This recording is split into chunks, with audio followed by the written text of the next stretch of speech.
All right, cruising people, this is the Carnival Sunrise, and my wife and I are celebrating our 3-year wedding anniversary, and we decided we're going to go on a cruise. We've gone on previous cruises before. We love it. We have a lot of fun. We love just the ability to escape really quick for a relatively inexpensive cost and get to explore new countries. It's one of our favorite things to do. We're going to walk through a little bit of what our experience was like. This trip was taken in February of 2023, and we went on the Carnival Sunrise.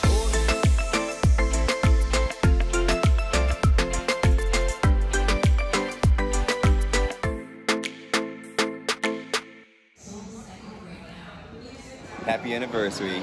We are just about to board everything and do everything and all the everythings. We are going on a cruise. Happy anniversary. If you've been on a cruise before, especially with Carnival, you're quite familiar with all the steps it takes to getting to the terminal and getting onto the actual boat.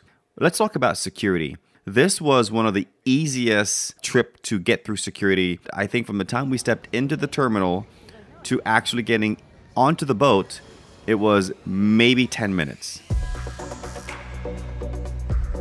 And once you get all your luggage, it's just a matter of walking up the escalator, going through a few different tunnels.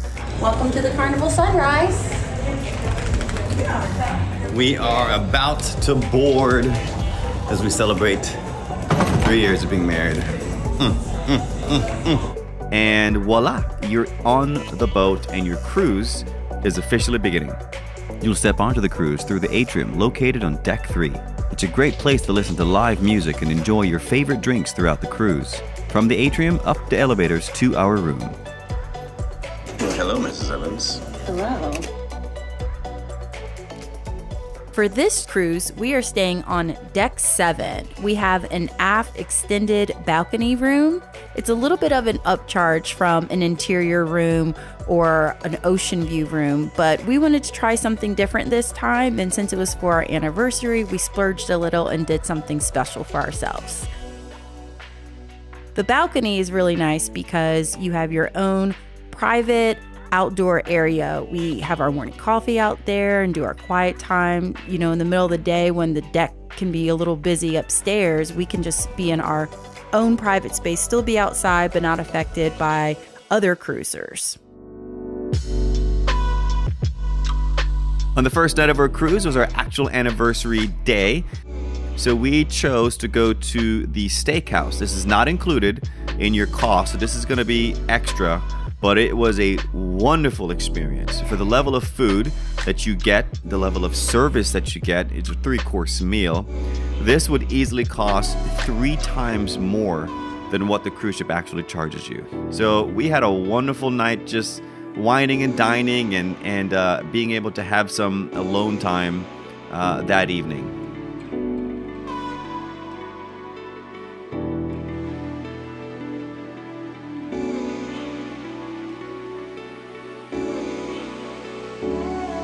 Waking up on the cruise ship is extra special for us when we have a balcony room because we love to go out and see the sun come up.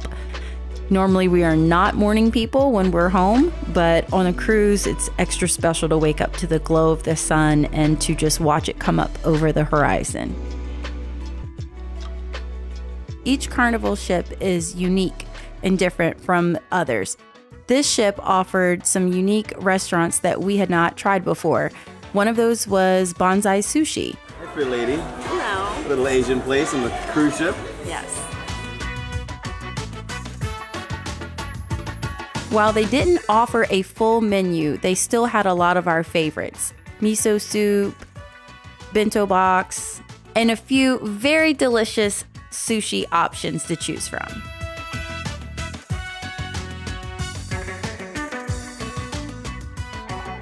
Today is Wednesday, February 22nd, and we're about to get off the ship and go to Grand Cayman. On this cruise, we're going to the Grand Cayman and Jamaica, 2 countries that my wife and I have never been to. We're really excited to experience that. Kind of took our own slow time this morning to get up and have breakfast and just relax while perhaps thousands of people were in line trying to get off this boat. We just chilled, hang back.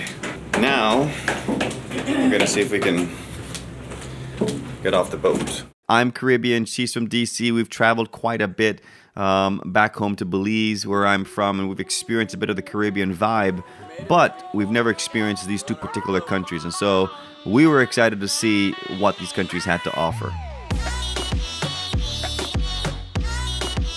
Grand Cayman is one of the Caribbean islands where the ships do not go all the way up on the dock. They have to stay out in the ocean just a little bit, and then they have these smaller ferry boats that will come and pick you up. We are docking Grand Cayman.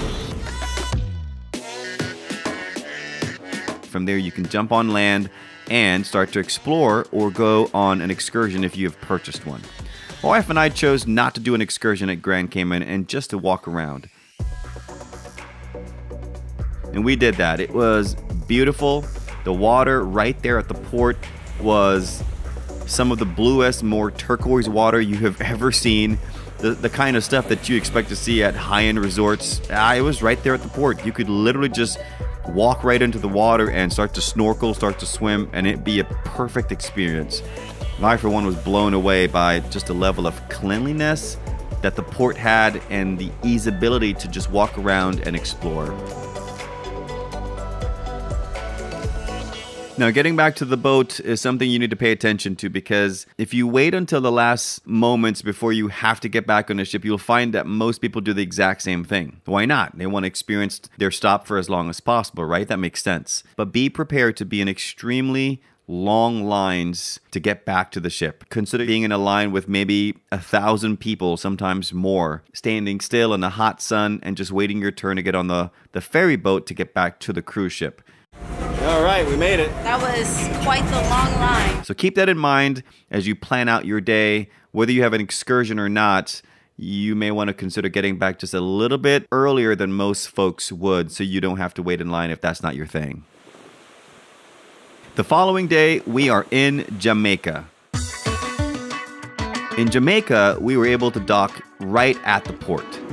Where are we? Where are we? We're in Jamaica. So getting off the ship was so much faster, which means you have more time at the port. All right, we made it to Jamaica.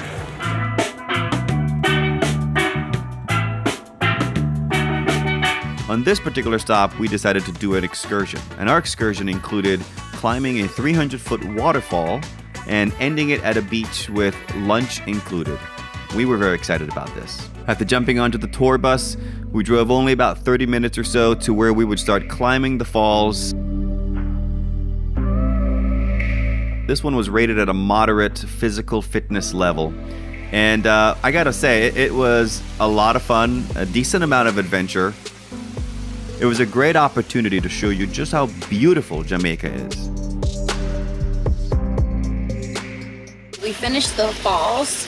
Nice hike up the falls, and then we walked into this beautiful garden area. They also had birds, snakes, turtles, and crocodile.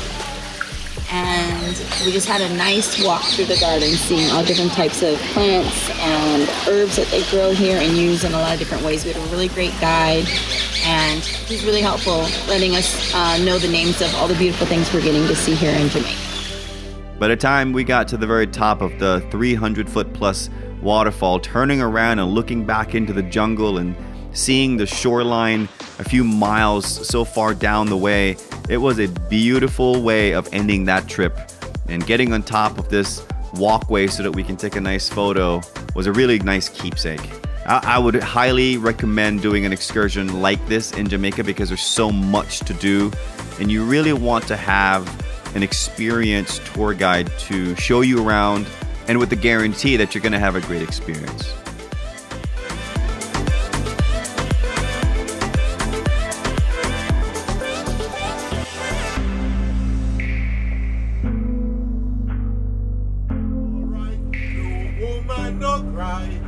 No, no, no, woman, no, woman, no cry. Here, little darling, don't shed no tears. No, woman, no cry. Thank you. So remember, if you're going to go on a cruise, here are a few tips that I would suggest. Pack light. And here we are in our room, just getting settled in. Take only what you need because you're not going to have a lot of space in your stateroom. Bring a charging cable that has several USB ports as well as other additional plugs if you need it. You only get 2, maybe 3 plugs in the entire room, and some ships do not come with any USB ports at all. Only 2-prong plugs are allowed on the ships, nothing with the 3-prong. You're on the cruise to relax, but there's still a good chance you'll be doing a decent amount of walking. So bring some really good comfortable shoes so that you can get from one part of the ship to the next.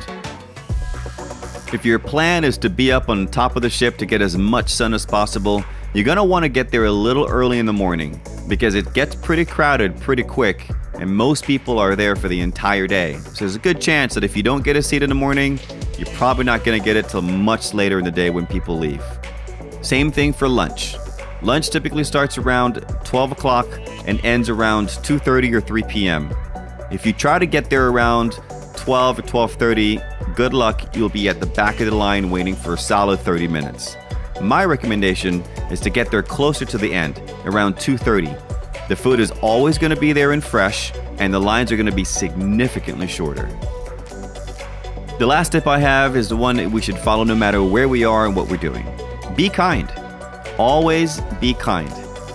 Be courteous, wait for people, be patient.